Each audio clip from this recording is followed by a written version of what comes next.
Yo mga tol, so pakita ko sa inyo yung ilaw natin na Zenlo X3. So kung nakikita nyo yan yung stock na ilaw nitong sniper ko. Ito yung low niya mga tol. Low. Ito yung high.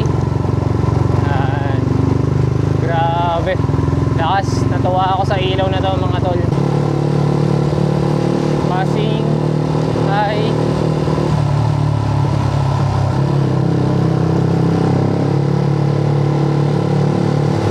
So yan mga tol, yung Zenlo X3. Napakalakas ng ilaw na to mga tol. Nalalakas na ako dito. Pero kahit ganyan yung kalakas mga tol, kita nyo naman yung pwesto, medyo pababa yan. Medyo pinababa ko yung pwesto ng ilaw natin para hindi nakakasilaw. So ayan, naka-high yan mga tol. At kung pupunta ako dito, kung ako yung sasalubong, so kung nakikita nyo mga tol, yan, hindi siya nakakasilaw. So tamang-tama yung pagkakalagay ko nung Zenlo X3 dun sa JB80 T-post natin mga tol.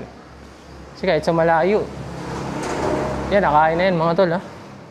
Siguro kung ganito man kalayo makakasalubong ko, hindi pa rin ako silaw eh. Isa pa sa nagustuhan ko dito, dahil isang unit lang to, tapos tri-lens. So di ko na kailangan magpantay-pantay no. Sulit yung upgrade ko dito mga tol sa Zenlo X3.